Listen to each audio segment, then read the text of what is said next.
ఈ రోజే డౌన్లోడ్ చేయండి. మీ ఫేవరెట్ షోస్ చూడండి. నువ్వు నన్ను ఏమీ చేయలేవు. పోనీ నీకంతగా నీ కూతుర్నేమైనా చేస్తాననే భయం ఉంటే నువ్వే ఈ పెళ్ళాపేసేయ్. నేనేమీ అడ్డుపడ్ను. కాకపోతే తల్లివి కాకపోయినా మా అమ్మ అంటున్న పల్లవి నిన్ను చీ కొడుతుంది. అంతేగా, అది అంతలాగా నా కొడుకుని ప్రేమించింది. ఇప్పటి వరకు వాళ్ల పెళ్లి చెయ్యాలని యుద్ధాలు చేశావు. ఇప్పుడీ పెళ్లి ఏ కారణం చెప్పి ఆపుతావు? సరే, నువ్వు భయపడుతున్నావు కదా నీ కూతుర్నేదో చేస్తాను అని. ఒక హింట్ ఇస్తా. పెళ్ళైన తరువాత నీ కూతురికి ఒక రేంజ్లో ఉంటుంది. నువ్వు తెలివైన దానివి కదా, ఏం చేస్తావో చేసుకో.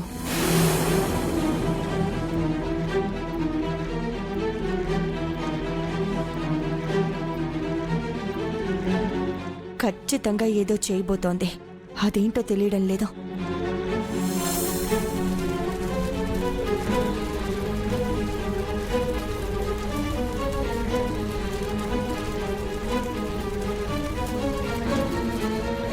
అన్నా అన్నా అన్నా అన్నా నీకు విషయం చెప్పాలి.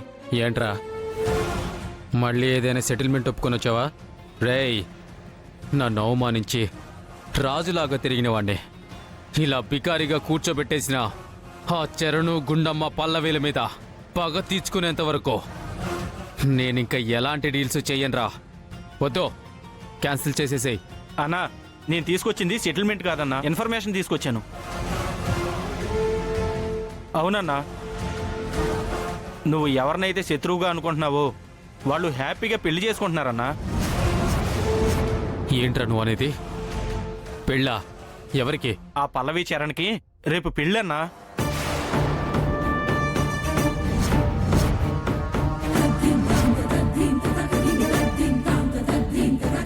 నన్ను అవమానించి నేను కావాలనుకున్న కాలేజీని నాకు కాకుండా చేసి నాకు నిద్ర లేకుండా చేసిన వాళ్ళు పెళ్లి చేసుకుని 3 రాత్రులు చేసుకుందాం అనుకుంటున్నారా? జరగనివ్వన్రా.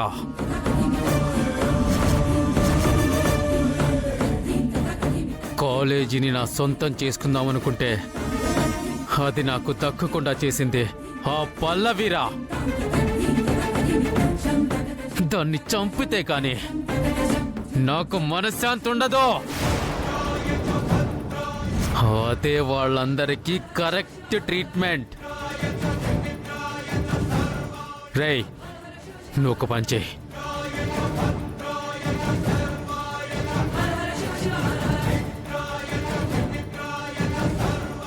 సరే అన్నా.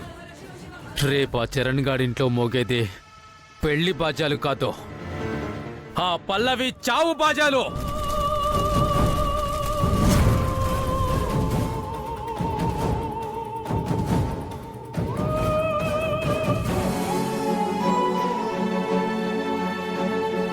పెళ్ళైన తరువాత నీ కూతురికి ఒక రేంజ్లో ఉంటుంది.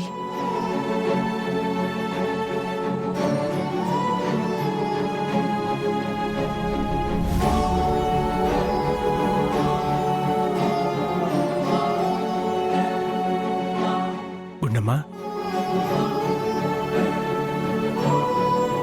ఈరోజు పెళ్ళి నీకేమైనా అర్థమవుతుందా? అసలు నువ్వెందుకు బాధపడుతున్నావో నాకు అర్థం కావట్లేదు. సరే, వాళ్ళ అత్తగారు అన్నట్టు పెళ్ళైన తర్వాత పల్లవికి ఏమైనా కష్టాలు పెట్టొచ్చు, కానీ నువ్వు ఉండగా అవి సాగుతాయా? నీ కూతుర్ని నువ్వు చూసుకోలేవా? తనకే కష్టం వచ్చినా నువ్వు కాచుకోలేవా? నేనుండగా నా కూతురికి ఎలాంటి కష్టం రానివ్వనండి. మరి ఎందుకంత డల్గా ఉంటున్నావు? నువ్వు ధైర్యంగా ఉండు. నువ్వు ధైర్యంగా ఉంటేనే హ్యాపీగా పల్లవి పెళ్లి జరుగుతుంది. గుణమ్మా, ఏంటమ్మా ఇంకా ఇక్కడే ఉన్నావు? మంగళ స్నానాలు అవి చేయించాలి కదా, టైం అయిపోతుంది. పల్లవి ఏది?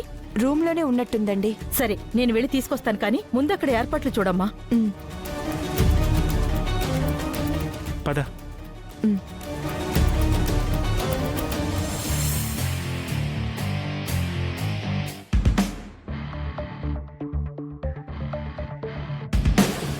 ఏంటంటే హుషారుగా రెడీ అవుతున్నారు? హుషారంటే హుషారు, ఆనందం, సంతోషం అన్నీ కలిసొచ్చేస్తున్నాయి. కాసేపట్లో ఆ పల్లవికి మంగళ స్నానాలు చేయిస్తాం కదా. యాక్చువల్గా ముఖానికి పసుపు అది రాసి చనిపోయిన తర్వాత శవానికి స్నానం చేయిస్తారు. కాని మనం దీనికి బతికుండగానే అదే స్నానం చేయించబోతున్నాం.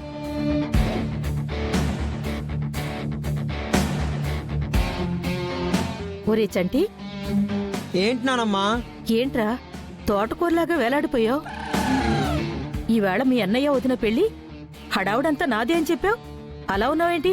మీరందరు నన్ను మోసం చేశారు. నిన్నేం మోసం చేశారా? లేకపోతే ఇవాళ అన్నయ్య వదిన పెళ్లి, వాళ్ళ మంగళ స్నానాలని అవ్వని ఇవ్వని అన్ని ఏర్పాట్లు చేస్తున్నారు. అదంతా ఆచారం సాంప్రదాయం కదరా. మరి అదే నా పెళ్లికి ఆచారాలు సంప్రదాయాలు ఏమయ్యాయని నాకు మంగళ స్నానాలు చేయించారా? ఒరే, నీ పెళ్లి వేరు, ఇప్పుడు జరుగుతున్న పెళ్లి వేర్రా. ఏంటా వేరు? ఏం తెలియనట్టు అడుగుతావేంట్రా? ఏంటి వేరా? అసలు అక్షితకి నీకు పెళ్ళనుకున్నావా? మీ అన్నయ్యతో జరుగుతుందనుకున్నావు. కానీ నువ్వు ఆ అమ్మాయి ప్రేమించుకున్నారు. వాళ్ళ అమ్మకు తను భయంతో చెప్పట్లేదని నువ్వే చెప్పావు. ఆ పిల్లని పెళ్లి చేసుకోకపోతే చస్తాను అని నువ్వే చెప్పావు. ఆ భయంతోనే కదా చరణ్ని కిడ్నాప్ చేయించి అంత డ్రామా ఆడి అక్షిత మెళ్ళో నువ్వు తాళి కట్టేలా చేసింది.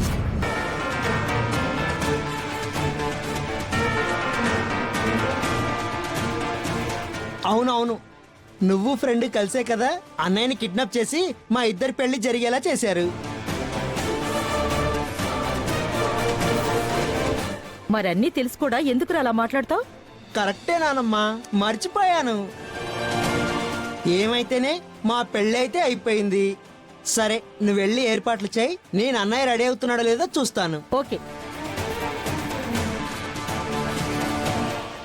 చంటి ఒకసారి ఇట్రా.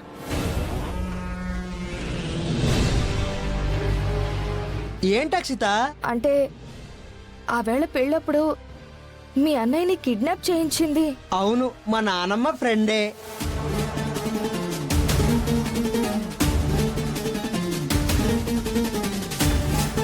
ఎందుకు? ఎందుకంటావేంటి ఏం తెలియనట్టు? మా అన్నయ్య కిడ్నాప్ అవ్వకపోతే మన పెళ్లి జరిగేదా? నువ్వెంత ప్రేమించావు.